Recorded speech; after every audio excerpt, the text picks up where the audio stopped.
Number one, put God first. Put God first in everything you do. Everything that you think you see in me, everything that I've accomplished, everything that you think I have, and I have a few things, everything that I have is by the grace of God. Understand that. It's a gift. 40 years ago, March 27th, 1975, it was 40 years ago, just this past March, I was flunking out of college. I had a 1.7 grade point average. I hope none of you can relate. I had a 1.7 grade point average. I was sitting in my mother's beauty shop. They still call it beauty shops now? What they call it now? Yeah, I was sitting in the beauty parlor. I was sitting in my mother's beauty parlor, and I'm looking in the mirror, and I see behind me this woman under the dryer. And every time she looked up, every time I looked up, she was looking at me, just looking me in the eye. And I didn't know who she was, and I said, she said, somebody give me a pen, give me a pencil. I have a prophecy. March 27, 1975, she said, boy, you are going to travel the world and speak to millions of people. Now, mind you, I flunked out of college. I'm thinking about joining the army. I didn't know what I was going to do, and she's telling me I'm going to travel the world and speak to millions of people. Well, I have traveled the world, and I have spoke to millions of people. But that's not the most important thing, the success that I had. The most important thing is that what she taught me and what she told me that day has stayed with me since. I've been protected. I've been directed. I've been corrected. I've kept God in my life, and it's kept me humble. I didn't always stick with him, but he always stuck with me. So stick with him in everything you do. If you think you want to do what you think I've done, then do what I've done and stick with God. Number two, fail big. That's right. Fail big. Today is the beginning of the rest of your life, and it can be very frightening. It's a new world out there. It's a mean world out there, and you only live once. So do what you feel passionate about. Take chances professionally. Don't be afraid to fail. There's an old IQ test, was 9 dots, and you had to draw 5 lines with a pencil within these 9 dots without lifting the pencil. The only way to do it was to go outside the box. So don't be afraid to go outside the box. Don't be afraid to think outside the box. Don't be afraid to fail big, to dream big. But remember, dreams without goals are just dreams, and they ultimately fuel disappointment. So have dreams, but have goals. Life goals, yearly goals, monthly goals, daily goals. I try to give myself a goal every day. Sometimes it's just to not curse somebody out. Simple goals, but have goals. And understand that to achieve these goals, you must apply discipline and consistency. In order to achieve your goals, you must apply discipline, which you have already done, and consistency every day, not just on Tuesday and miss a few days. You have to work at it every day. You have to plan every day. You've heard the saying, we don't plan to fail, we fail to plan. Hard work works. Working really hard is what successful people do. And in this text, tweet, twerk world that you've grown up in, remember, just because you're doing a lot more doesn't mean you're getting a lot more done. Remember that. Just because you're doing a lot more doesn't mean you're getting a lot more done. Don't confuse movement with progress. My mother told me, she said, yeah, because you can run in place all the time and never get anywhere. So continue to strive, continue to have goals, continue to progress. Number 3, you'll never see a U-Haul behind a hearse. I'll say it again. You'll never see a U-Haul behind a hearse. I don't care how much money you make, you can't take it with you. The Egyptians tried it. They got robbed. That's all they got. You can't take it with you. And it's not how much you have. It's what you do with what you have. We all have different talents. Some of you will be doctors, some lawyers, some scientists, some educators, some nurses, some teachers. Yeah, okay. Some preachers. The most selfish thing you can do in this world is help someone else. Why is it selfish? Because the gratification, the goodness that comes to you, the good feeling that I get from helping others, nothing's better than that. Well, one or two things, but nothing's better than that. Not jewelry, not big house I have, not the cars, but it's the joy. That's where the joy is, in helping others. That's where the success is, in helping others. Finally,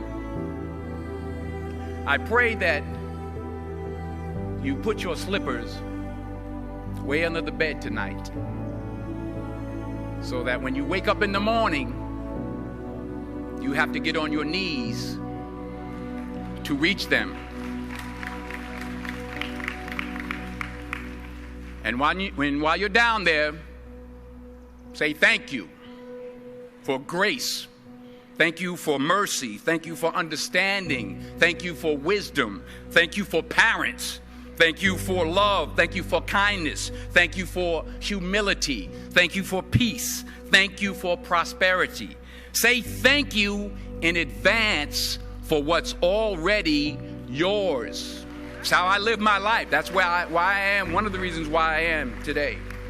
Say thank you in advance for what is already yours. True desire in the heart for anything good is God's proof to you, sent beforehand to indicate that it's yours already. I'll say it again. True desire in the heart, that itch that you have, whatever it is you want to do, that thing that you want to do to help others and to grow and to make money, that desire, that itch, that's God's proof to you, sent beforehand already to indicate that it's yours. And anything you want good, you can have. So claim it. Work hard to get it. When you get it, reach back. Pull someone else up. Each one, teach one. Don't just aspire to make a living. Aspire to make a difference. Every failed experiment is one step closer to success. You've got to take risks, and I'm sure you've probably heard that before, but I want to talk to you about why that's so important. I got 3 reasons, and you can pick up your iPhones. First, you will fail at some point in your life. Accept it. You will lose. You will embarrass yourself. You will suck at something. There's no doubt about it. And I know that's probably not a traditional message for a graduation ceremony, but hey, I'm telling you, embrace it, because it's inevitable. And I should know. In the acting business, you fail all the time. Early on in my career, I auditioned for a part in a Broadway musical. Perfect role for me, I thought, except for the fact that I can't sing. So I'm in the wings. I'm about to go on stage, but the guy in front of me, he's singing like Pavarotti. He's just, and he's just going on and on and on. And I'm just shrinking. I'm getting smaller and smaller. So they say, oh, thank you very much, and you'll be hearing from us. So I come out with my little sheet music, and it was Just My Imagination by The Temptations. That's what I came up with. So I hand it to the accompanist, and she looks at it and looks at me and looks out at the director and was like, all right. So I start, I'm going to sing. I'm like, it's just my imagination once again, and they're coming away with me. And they're not saying anything, so I'm thinking I'm getting better. So I start getting into it. It was just my imagination. Running. They say, oh, yeah, thank you. Thank you very much, Mr. Washington. Thank you. So I assumed I didn't get the job.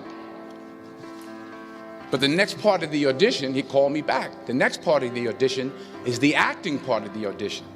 So I'm like, hey, okay, maybe I can't sing, but I know I can act. So they pair me with this guy, and again, I didn't know about musical theater. And musical theater is big, so they can reach everyone all the way in the back of the stadium. And I'm more from a realistic, naturalistic kind of acting where you actually talk to the person next to you. So I don't know what my line was. My line was, well, hand me the cup. And his line was, well, I will hand you the cup, my dear. The cup will be there to be handed to you.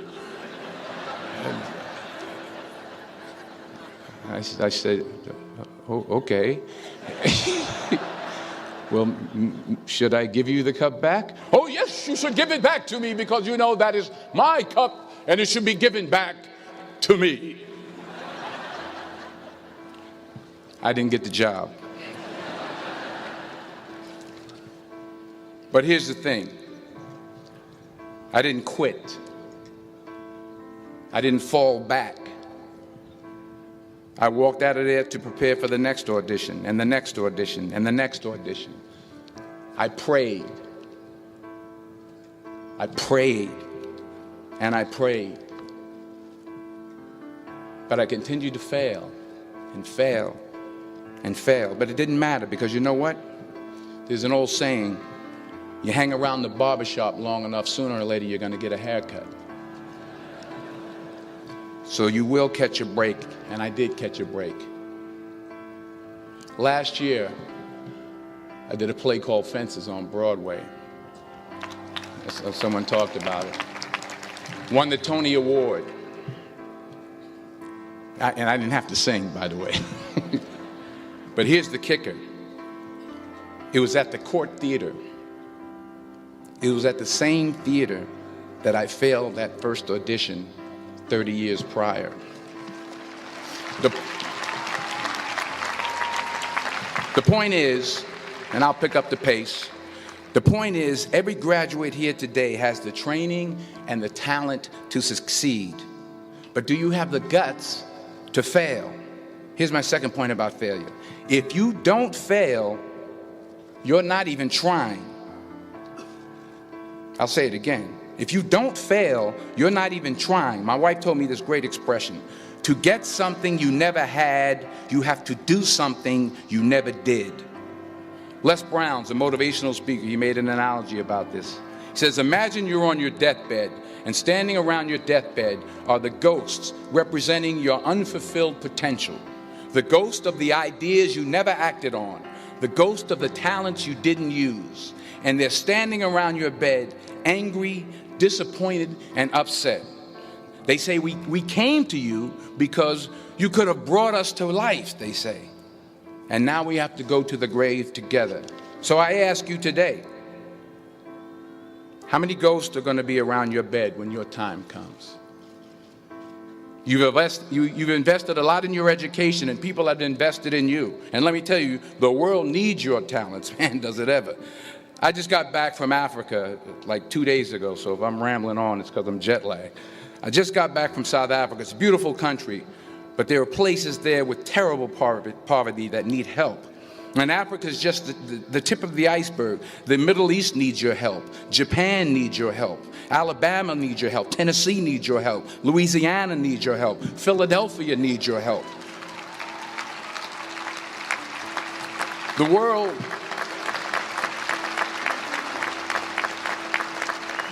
world needs a lot, and we need it from you.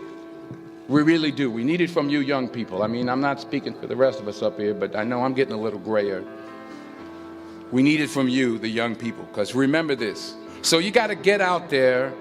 You got to give it everything you got, whether it's your time, your talent, your prayers, or your treasures. Because remember this, you will never see a U-Haul behind a hearse.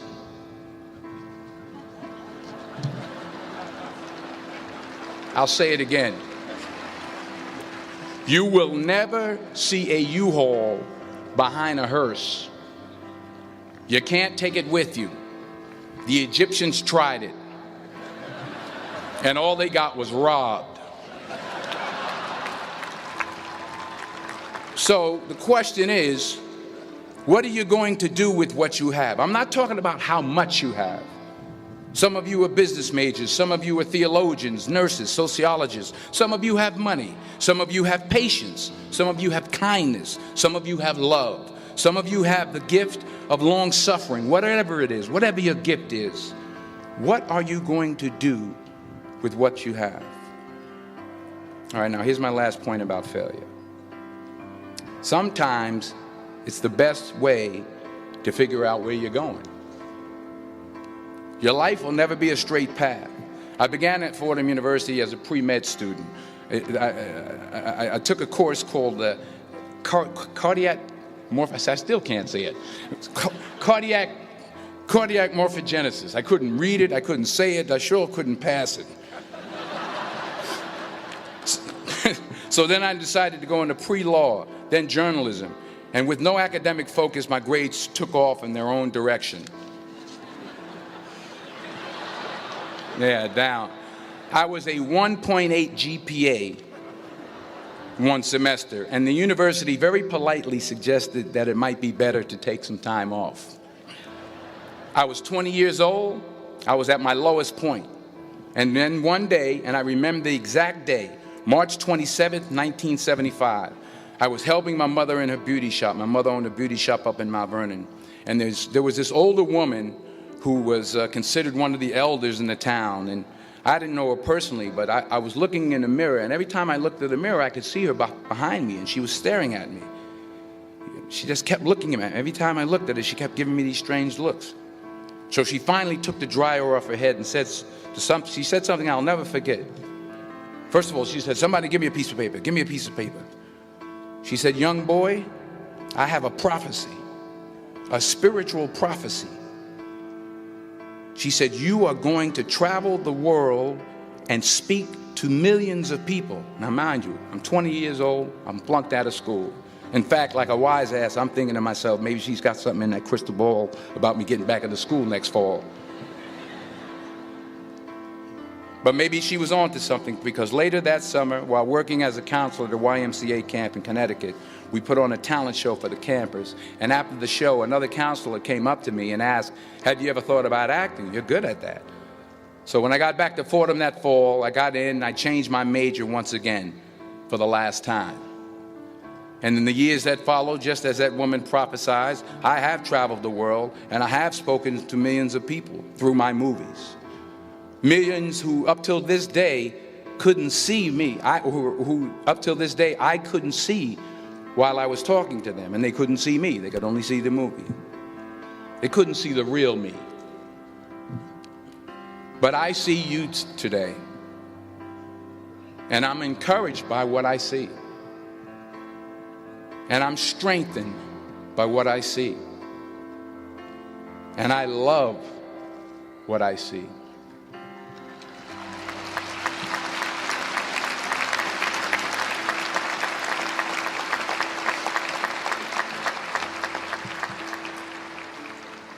One more page, and I'll shut up. Let me conclude with this one final point, and actually the president kind of brought it up. It has to do with the movie Philadelphia. She stole my material. Many years ago, I did this movie called Philadelphia. We filmed some of the scenes right here on campus. Philadelphia came out in 1993. Most of you were probably still in diapers. Some of the professors, too. But that cracked me up. But it was a good movie. Rent it on Netflix. It's a good movie. Rent it. I get 23 cents every time you rent it, please. Rent it. True. Parents up there, rent it. Netflix, please. Tell your friends too. It's about a man played by Tom Hanks who's fired from his law firm because he has AIDS. He wants to sue the firm, but no one's willing to represent him until a homophobic ambulance chaser lawyer, played by yours truly, takes on the case. In a way, if you watch the movie, you'll see everything I'm talking about today. You'll see what I mean about taking risk or being willing to fail. Because taking risk is not just about going for a job. It's also about knowing what you know and what you don't know. It's about being open to people and to ideas. In the course of the film, the character I play begins to take small steps, small risks. He very, very, very slowly begins to overcome his fears. And I feel ultimately his heart becomes flooded with love. And I can't think of a better message as we send you off today. To not only take risks, but to be open to life, to accept new views, and to be open to new opinions, to be willing to speak at a commencement at one of the best universities in the country, even though you're scared stiff. While it may be frightening, it will also be rewarding. Because the chances you take, the people you meet, the people you love, the faith that you have, that's what's going to define you. So members of the class of 2011, this is your mission. When you leave the friendly confines of Philly, never be discouraged. Never hold back. Give everything you got. And when you fall throughout life, and remember this, fall forward.